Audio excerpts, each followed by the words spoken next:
The last few updates to the Counter-Strike 2 limited test have been kinda meh, but there's some interesting stuff in the strings. If we look closely, there's hints at a revamped matchmaking system, the return of Cobblestone, and going from 15-round halves to 12-round halves. Greetings, TheWarOwl greets you. I don't know if we can call this information leaks because they pushed it in the update. We can go in and look at it and read the text. They know we're gonna do it, and then they know we're gonna speculate based upon what we read. Shoutouts to @AquaIsMissing and @GabeFollower. They're good to follow for updates to the data mining. The update itself, for all this information we're gonna talk about, saw the removal of the competitive game mode. I think this means that next update we're gonna see the new Premier mode pushed out for testing, along with a remade Inferno. We also now have access to all of the ported and remade maps in the casual game mode and the introduction of CS Italy, meaning the last few maps that we haven't seen yet that we expect to see are Inferno, Tuscan, which we know Valve has purchased the rights to, Train, which is hinted at in the gamemodes.txt file, and Cobblestone, which is hinted at in this last update. Yes, I killed Cobblestone, I admit it.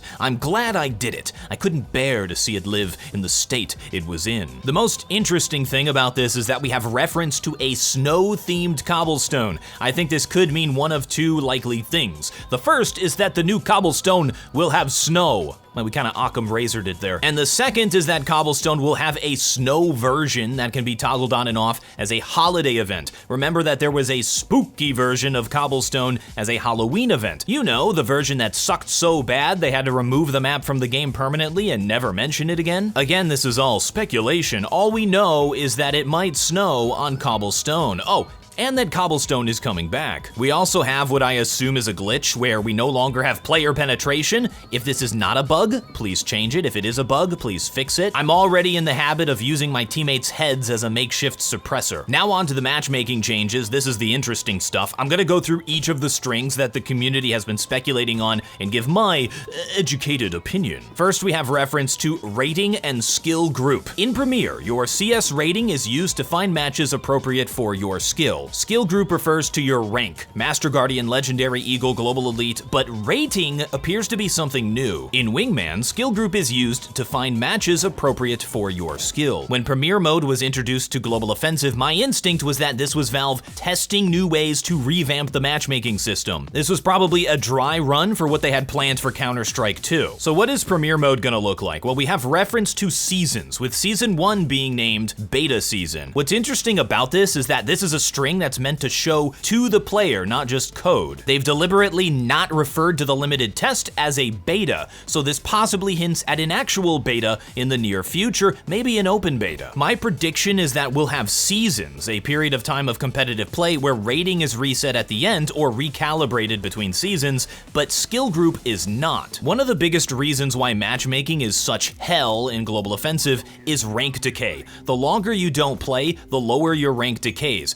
Amateur competitive Counter-Strike is mostly played on Faceit, which means players are getting good on Faceit while their rank decays in matchmaking. This is why NA Master Guardians are the best players in the world. The vast majority of their games are not factored into the ranking system. To a random Counter-Strike player, they appear as cheaters or smurfs. They're unintentional sandbaggers. While having a distinction between rating and rank, with occasional rating recalibrations, appears to fix this problem, it's also true that having two separate rating systems, Faceit and matchmaking, is the main culprit. Faceit is a nice guy, I like Faceit, but it's better if everyone is on the same ecosystem and on the same rating system. People take the path of least resistance. The way that the vast majority of players play a game is to launch the game client and then click on the play the game button, and then they play the game. In Counter-Strike 2, it is imperative that this is the best way to play Counter-Strike, the way it was meant to be played. A lot of the strings refer to a leaderboard. We already have that for Danger Zone. This might refer to the Danger Zone leaderboard,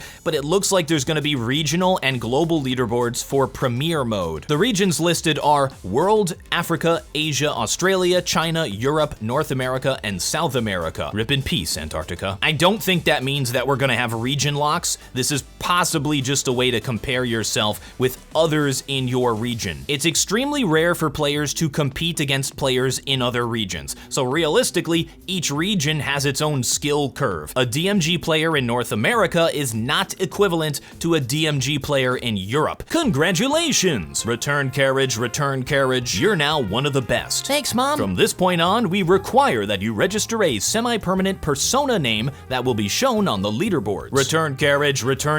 Please enter your preferred leaderboard persona name here for review. What an interesting piece of text. I haven't seen a lot of discussion about this, but it may hint at some exclusivity for Premier Mode based on skill. Maybe players are gonna have to prove their skills by reaching a certain rank in the normal competitive mode before they get access to Premier Mode. This would be a way to provide a separate environment for players who want more serious and higher skilled pugs. Remember before I talked about the problem with having two separate ecosystems, Faceit and Matchmaking? They could fix this problem by having the games in Premier Mode match players together by just using the new rating system, but having the outcomes of the games affect both the rating and the rank. Players who exclusively play Premier for a month or two would still rank up and down in their rank, so if they go back to regular matchmaking, they wouldn't be severely underrated like the Faceit players are now. I really hope they do this because it's an elegant solution to the problem. We also have information on the new settings for Premier Mode. There's gonna be an overtime feature, and it looks like there will be a single overtime by default. If that overtime is a tie, then the game ends in a tie. I really like Valorant's system of allowing the players to decide if they want to go into overtime or not. Many players are going to have time constraints. They have things to do. They've scheduled a certain amount of time to play Counter-Strike, and they're going to want to leave and not play an extra 10, 20, 30 minutes. My suggestion would be to implement a vote on if players want to continue overtime or not.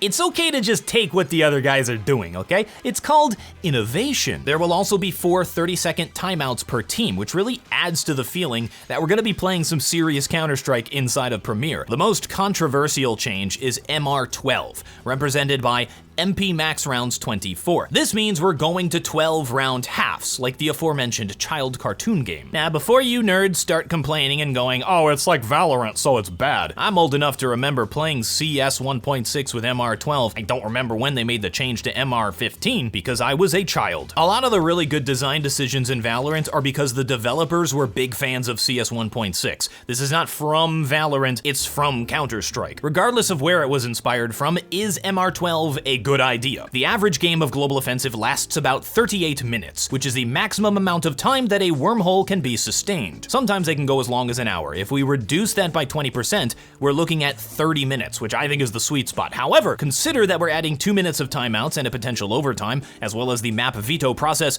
I'm predicting that we're going to see average lengths of games at around 32 minutes. Changes in Counter-Strike tend to flow downstream, so I expect if they change matchmaking to MR12, we'll see professional matches follow suit. Counter-Strike at the pro level takes intense amounts of concentration over a long period of time. I think reducing the length of games would be a positive to both the casual scene and the professional scene, as long as we see less best-of-1 matches and more best-of-3. The concern here is that the finely tuned economy meta would shatter. There would be an even bigger emphasis on pistol rounds, and it'd be difficult for a team to really build up economic momentum to get back into the game after a few early losses. I think the best way to proceed would be to try MR12 in the beta without making economy changes and see how it goes. I'm not in favor of removing pistol rounds. They're a core part of the DNA of Counter-Strike. I think the game is more interesting when players are forced to make tough economic decisions, not just always having armor, helmet, rifle. Then there's this message. Cannot begin matchmaking because 4-person lobbies are not allowed in this mode. One huge problem in Global Offensive was that players would queue as a 4-man team, vote kick the 5th player, and then let their top fragger take control of the bot, essentially giving the best player 2 lives, which is a massive advantage. Imagine if you had to play against Vitality, but they had 2 Zywus. The solution they came up with to this problem was to remove bots from the game altogether. They made an exception for you. Ha ha ha. What makes the most sense here is that Valve is removing the ability to queue as 4 and will add back the 5th bot player if someone leaves or is vote kicked. But we don't know what is meant by in this mode. That mode could be literally anything. I'm incredibly optimistic about what I've seen here. I believe that Valve is truly trying to figure out how to make matchmaking work so that playing the game in the client without using a third-party system like Faceit is a much better experience. This is absolutely necessary to get new players into the game. I think Valorant has served as an introduction to tactical shooters for an entire new generation of gamers. There are a lot of people who are playing tactical shooters who normally would have 100% avoided Counter-Strike as being for sweaty tryhards. My hope is is that when CS2 comes out, they're gonna give it a try, and if Valve gets the matchmaking system right, a lot of them are gonna hang around. Keep in mind, we're like a wizard peering into the cosmic ether and making form out of chaos. It's a Rorschach test, and when I look at it, I see everything that I have been asking for and suggesting for the past few years. But of course, maybe I'm just seeing what I want to see. I think we're gonna find out very soon. Thank you folks very much for watching. I'm TheWarOwl, and I still have no closer.